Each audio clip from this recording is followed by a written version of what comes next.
राधे राधे बच्चों, आज हम पढ़ने वाले हैं एग्रीगेट डिमांड और इसके कंपोनेंट्स के बारे में। तो सबसे पहले पढ़ते हैं एग्रीगेट डिमांड क्या होती है। एग्रीगेट डिमांड, आपको ये ध्यान रखना है कि हम टू सेक्टर मॉडल की बात कर रहे हैं। टू सेक्टर मॉडल के अंदर एग्रीगेट डिमांड दो चीजों से डिसाइड होती है। आपका एक तो हो गया कंजप्शन सी और दूसरा है इन्वेस्टमेंट आई, यानी कि एडी बराबर सी प्लस आई। सी है उसको दो भागों में बांटा गया, सी बार एंड सी वाई। सी बार आपका उपभोग का, कंजप्शन का वो हिस्सा होता है जो कि आय पर निर्भर नहीं करता, जबकि सी वाई वो हिस्सा होता है जो आय पर निर्भर करता है। इसे ही हम बोलते हैं कंजम्पशन फंक्शन, हिंदी में इसको उपभोग फलन बोलते हैं। अगर हम बात करें सी बार की, तो ये एक स्वायत्त व्यय होता है जो कि आय के स्तर के ऊपर निर्भर नहीं करता। इसका मतलब ये हो गया कि कोई भी चेंज अगर हम वाई के अंदर करेंगे तो इसकी वजह से आपका स्वायत्त उपभोग यानी कि सी बार में कोई भी परिवर्तन नहीं आएगा। जबकि जो दूसरा सी वाई है, ये जो स्मॉल सी है, इसको बोलते हैं MPC, marginal propensity to consume, सीमांत उपभोग प्रवृत्ति। ये उपभोग का वो पार्ट होता है जो आय के स्तर पर निर्भर करता है। इसका फॉर्मूला है एमपीसी और सी बराबर डेल्टा सी बटा डेल्टा वाई। डेल्टा मीन्स परिवर्तन, डेल्टा मीन्स चेंज। उसके बाद में आगे बढ़ते हैं। दूसरा जो कंसेप्ट है MPS, marginal propensity to save, यानी कि स्मॉल एस। इसका मतलब होता है इनकम का वो पार्ट जो कि हाउस होल्ड यानी कि परिवार द्वारा बचाया जाता है। इसका फॉर्मूला होता है आपका एमपीएस बराबर डेल्टा एस बटा डेल्टा वाई। एमपीएस यानी मार्जिनल प्रोपेंसिटी टू सेव, यानी कि बचत की सीमांत प्रवृत्ति। अब आपको यहाँ पर एक वेरी इंपॉर्टेंट फॉर्मूला याद रखना है एग्जाम पर्सपेक्टिव से। एमपीसी और एमपीएस, इन दोनों का जो योग होता है वो एक के बराबर होता है और इनकी वैल्यू हमेशा 0 और 1 के बीच में ही लाई करेगी। तो हम ऐसे भी लिख सकते हैं MPC plus MPS is equal to 1। दो छोटे से कंसेप्ट है, एपीसी यानी कि एवरेज प्रोपेंसिटी टू कंज्यूम बराबर सी बट्टे वाई, जबकि जो एपीएस है वो था एवरेज प्रोपेंसिटी टू कंज्यूम यानी कि एस बट्टे वाई। फिर हम बात करें अगर इन्वेस्टमेंट की, तो इन्वेस्टमेंट जो आई होता है उसको हम आई बार भी लिखते हैं। क्यों? क्योंकि इसका मतलब है कि इन्वेस्टमेंट ऑटोनोमस है और ये आय के स्तर के ऊपर निर्भर नहीं करता, यानी कि आई बराबर आई बार। अगर हम बात करें कि इसमें इक्विलिब्रियम इनकम कैसे डिसाइड होगी, तो इक्विलिब्रियम इनकम वहीं डिसाइड होगी जहां पर एग्रीगेट डिमांड और एग्रीगेट सप्लाई एक दूसरे के बराबर हो। तो यहाँ पर पहले एग्रीगेट डिमांड को समझ लेते हैं। एग्रीगेट डिमांड के हमने दो कंपोनेंट पढ़े, पहला है सी और दूसरा है आई। आप जानते हैं कि सी को हम लिख सकते हैं सी बार प्लस सी वाई और आई को आई बार, यानी कि वाई बराबर सी bar plus C Y plus आई। यहाँ पर y क्यों लिखा है मैंने? क्योंकि एग्रीगेट डिमांड आपका y के बराबर माना गया। और यहाँ पर मैंने लिखा है y बराबर a bar plus C Y. इसका मतलब हो गया कि a बार के अंदर c बार और i बार दोनों इंक्लूडेड है। इसका मतलब ये दोनों क्या है? आपके एक ऑटोनोमस एक्सपेंडिचर यानी कि स्वायत्त व्यय है।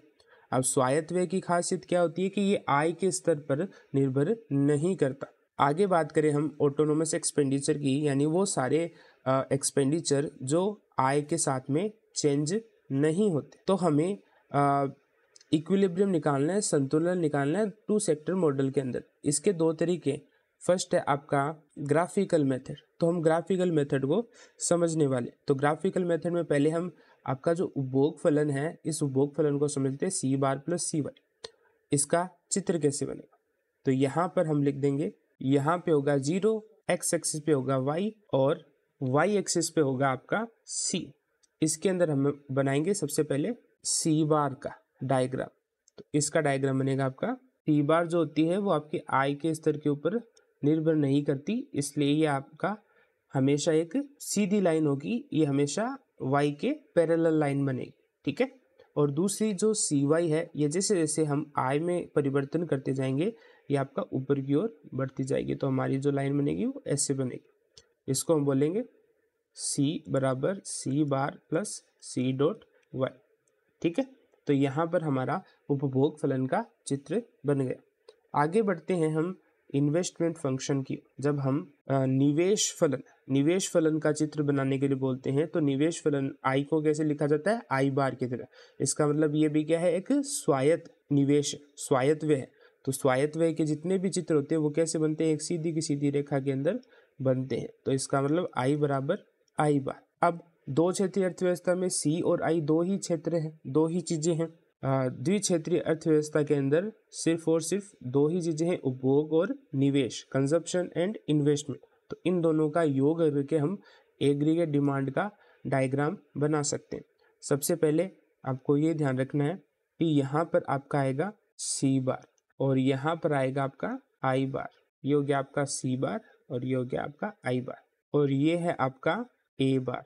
ए बार में क्या आ गया आपका सी बार प्लस आई बार दोनों आ गया, और फिर आपका सी वाई।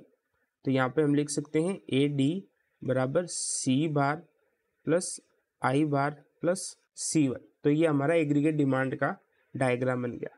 यहाँ पर मैंने ये सी बार और आई बार को आपको शो किया है, अदरवाइज इनको शो करना कोई ज़रूरी नहीं है। आप अपना डायग्राम सीधा ए बार से स्टार्ट कर सकते हैं। फिर अगर हम बात करें एग्रीगेट सप्लाई की तो उसे वाई भी लिखा जाता है, और इसे हम ऐसे भी समझ सकते हैं कि क्यों एग्रीगेट सप्लाई की लाइन हमेशा 45 डिग्री की होती है। तो इसको समझने के लिए हम एक एग्जांपल लेते हैं।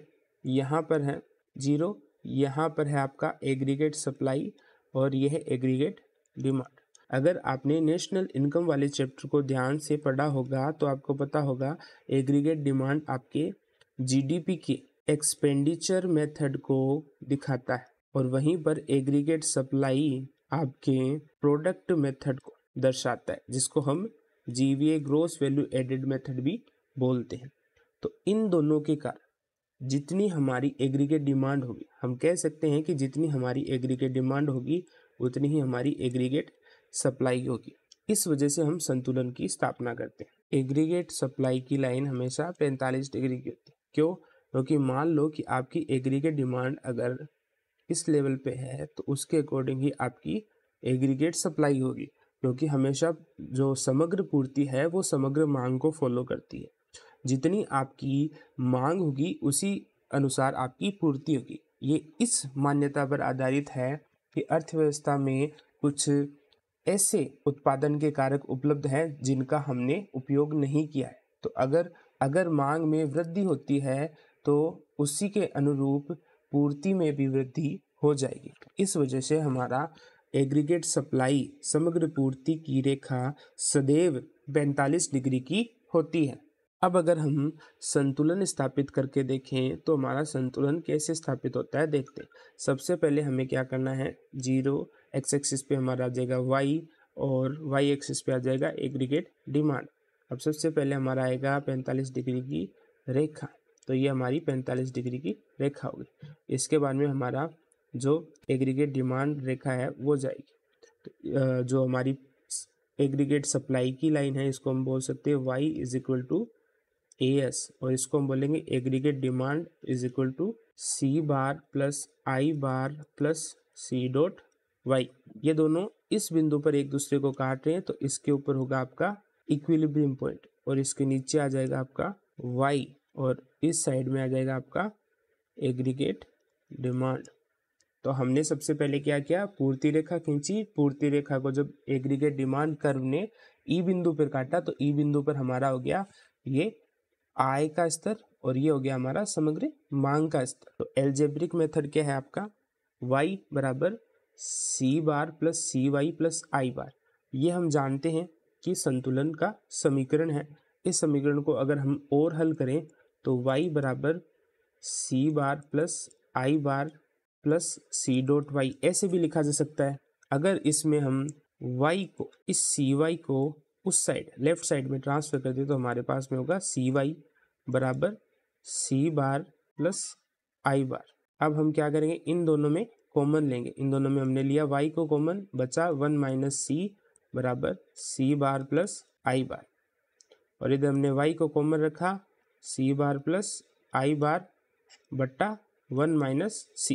कि मान लो आपको दिया हो c बराबर 40 प्लस 0.8 y, और आई दिया हो आपको 10 और आपसे पूछ लिया जाए कि संतुलन आई कितनी होगी, तो हम कैलकुलेट करके देखते हैं। सबसे पहले हम क्या करेंगे, ये जो 40 है ये 40 क्या हो गए सी बार, तो हम फॉर्मूले में रख देते हैं y बराबर सी बार प्लस आई बार बट्टे 1 माइनस सी। तो यहाँ पर सी बार कितना है 40, आई बार कितना है 10 बट्टे 1 माइनस सी, 1 माइनस सी कितना है 0.8, 0.8 घटा दिया। तो इसको और सोल्व कर लेते हैं, 40 और 10 50 हो गए, बट्टे के अंदर 1 में से 0.8 घटाया तो कितने आ गए 0.2, तो यहाँ पर आ गया आपका 250। अब मान लो किसी कारणवश इस 10 में परिवर्तन होकर 20 हो जाता है तो क्या होगा, तो यहाँ पर हम सेम फॉर्मूला यूज़ करेंगे, 40 प्लस नई वैल्यू क्या है आपकी 20, तो हमने यहाँ पर 20 रख दिया, बट्टे के अंदर हमने रख दिया 1 माइनस 0.8, इसको सोल्व कर लेते हैं, ऊपर आ गए 60 बट्टे 0.2, तो यहाँ पर आपका आंसर आ गया 300 कि जब हमने आई में 10 का परिवर्तन किया, आई के अंदर 50 का परिवर्तन हो गया, तो इसका मतलब 5 गुना हमारी आय बढ़ गई। इस इफेक्ट को गुणक या मल्टीप्लायर इफेक्ट कहते हैं। इसका फॉर्मूला होता है इन्वेस्टमेंट मल्टीप्लायर बराबर 1/1 माइनस सी।